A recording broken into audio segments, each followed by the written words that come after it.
Selamat pagi pemirsa, apa kabar Anda di pagi hari ini? Senang sekali saya Graciela Taime dapat menjumpai Anda dalam Berita Papua. Sejumlah berita menarik dan teraktual telah dirangkum tim redaksi kami. Berikut 3 berita utama hari ini.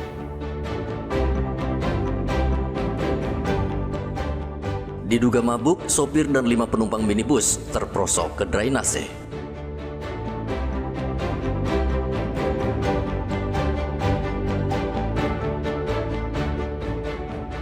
Tidak terima anaknya tidak lulus sekolah, puluhan ibu rumah tangga protes ke sekolah di Merauke.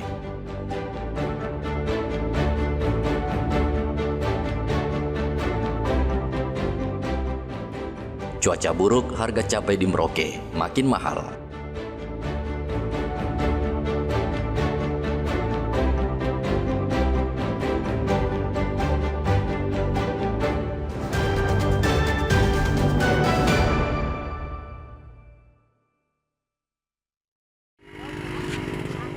Warga di Jalan Nowari, Kabupaten Merauke, Papua Selatan berkerumun melihat mobil minibus yang mengalami kecelakaan. Mobil yang membawa 5 orang penumpang ini terprosok masuk ke dalam parit atau drainase.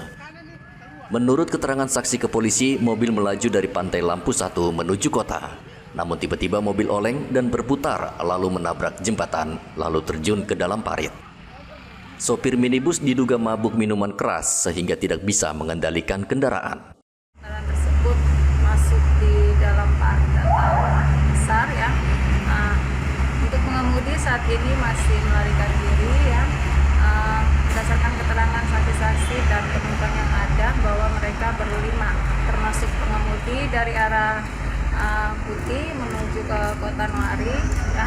Karena dipengaruhi oleh minuman keras, maka pengemudi tidak dapat mengendalikan kendaraan sehingga masuk ke dalam parit atau selokan yang ada. Saat ini kami masih mendalami kasus tersebut dan akan terus menghimbau kepada masyarakat Kota Merauke agar mengendarai kendaraan baik roda 2 maupun roda 4 dan roda 6 dalam keadaan sehat, tidak dipengaruhi oleh minuman. Seluruh penumpang termasuk sopir minibus langsung melarikan diri. Hingga berita ini ditulis, minibus masih berada di lokasi kejadian menunggu proses evakuasi. Muhammad Ridwan melaporkan dari Merauke, Papua Selatan.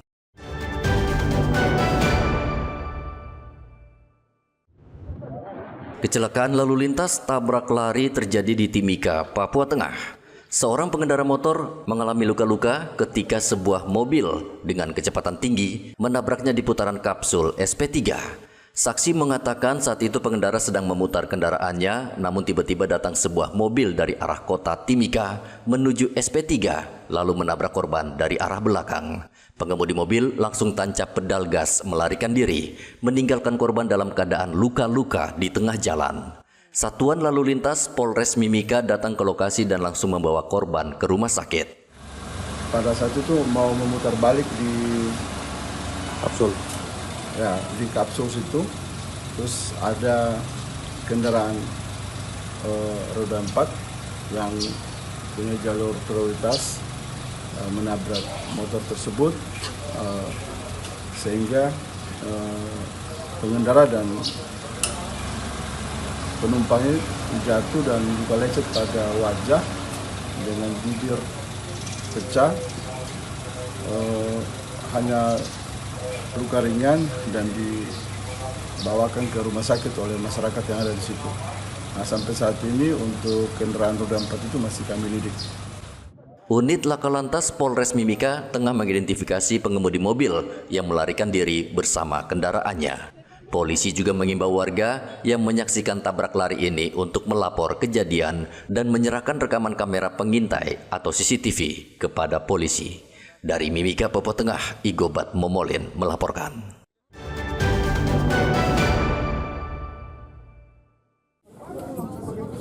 Para ibu rumah tangga di Merauke, Papua Selatan, hari Rabu menggeruduk SMA Negeri 2 Merauke.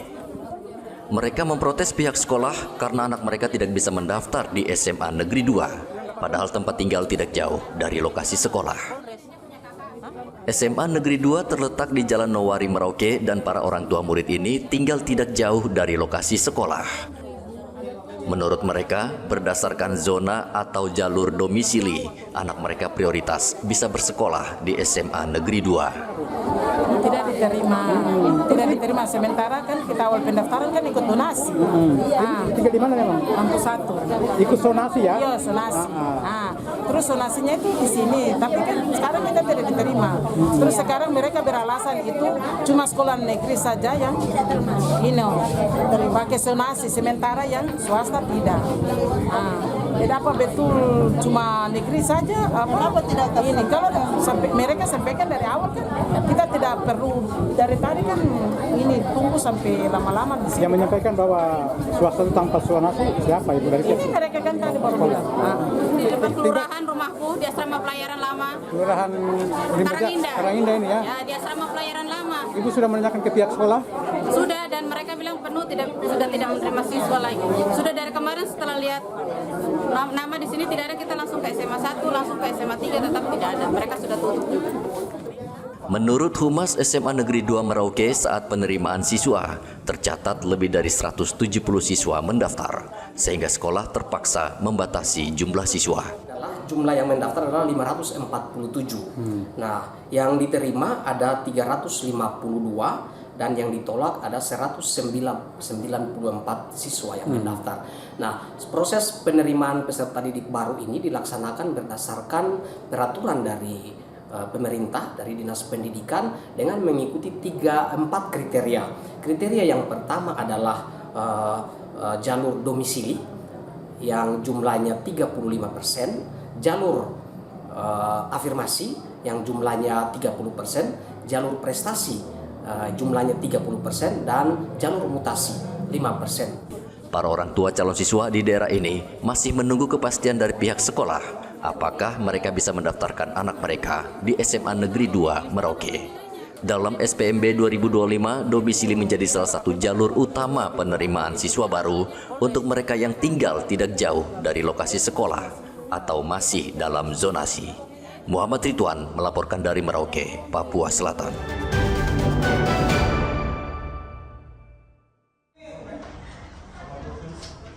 Tujuh warga negara Papua Nugini yang melanggar lintas batas diserahkan ke Kejaksaan Negeri Jayapura untuk disidangkan. Penyerahan tahap 2 dilakukan oleh penyidik imigrasi Jayapura beserta barang bukti. Kejaksaan Negeri Jayapura menyatakan seluruh tersangka warga asing dan barang bukti lengkap, sehingga dalam waktu dekat akan disidangkan. Kepala Seksi Teknologi Informasi dan Komunikasi Keimigrasian Jayapura, Roy Rumayau, mengatakan warga negara Papua Nugini itu masuk melalui 2 pintu perlintasan. 3 orang pejabat rumah sakit melewati pintu resmi, namun tidak turun dari kendaraan sehingga melewati PLBN tanpa diperiksa. Sementara 4 orang lainnya melewati hutan atau jalan ilegal. Dijemput oleh mobil, kemudian ke-4 orang ini diantar ke gedung PLBN SKO. Nah, setelah sampai di PLBN SKO, 1 orang warga negara PNJ yang turun untuk dilakukan pemeriksaan keimigrasian. Namun yang ketiga orang ini tetap berada dalam mobil. Nah, setelah pemeriksaan kesehatan, pemeriksaan imigrasi, dan melewati pemeriksaan bea cukai, kemudian yang orang tersebut ini keluar di pintu selanjutnya yang yaitu berada di depan itu. Nah, kemudian mobil yang ditumpangi 3 orang ini menyeberang lewat pagar pembatas samping gedung PLBN SKO. Nah, kemudian dijemputlah teman mereka di situ dan turun ke kota. Jadi ketiga orang tersebut ini tidak melalui pemeriksaan keimigrasian, terus dari karantina kesehatan, kemudian dari bea cukai. Kuasa hukum warga negara Papua Nugini Anton Raharusun meminta imigrasi mendeportasi para pejabat rumah sakit Vanimo karena mereka hanya menghadiri undangan rumah sakit Bayangkara Polri. Mereka ini dalam proses hukum segera dideportasi lah, ya kan? Jadi tidak usah terlalu dihebohkan kasus ini karena kasus ini sebetulnya kasusnya biasa-biasa saja. Nah, cuma sekarang yang menjadi soal itu ya seperti kita baca di media bahwa imigrasi mengatakan bahwa mereka tidak punya kewenangan untuk memeriksa orang menggunakan kendaraan melewati pos lintas batas. Ini menjadi permasalahan besar. Kalau seperti itu artinya ada proses pembiaran. Semestinya apapun atau siapapun yang melewati baik jalan kaki maupun dengan kendaraan semestinya harus dicegah, diperiksa dokumen-dokumennya. Dan ini adalah menurut saya adalah kelalaian besar yang dilakukan oleh petugas-petugas imigrasi yang ada di pos. Ya, ini tidak boleh terjadi kasus ini. Jadi kalau kasus ini kalau tidak mencuat di media, praktek-praktek ini kemudian hanya begini saja, diam-diam aja. Padahal kita tahu bahwa Indonesia dan PNJ itu mempunyai hubungan bilateral, hubungan persahabatan yang cukup baik. 17 Mei lalu kantor imigrasi Jayapura menangkap 8 warga negara Papua Nugini di sebuah hotel di kota Jayapura. 1 diantaranya dipulangkan karena memiliki visa resmi, sementara 7 lainnya ditetapkan tersangka pelanggaran imigrasi. Mereka dijerat Undang-Undang Keimigrasian dengan ancaman hukuman 1 hingga 5 tahun penjara. Kantor imigrasi Jayapura mengimbau seluruh warga negara asing untuk memastikan kelengkapan dokumen keimigrasian sebelum memasuki wilayah Indonesia. Arthur melaporkan dari kota Jayapura, Papua.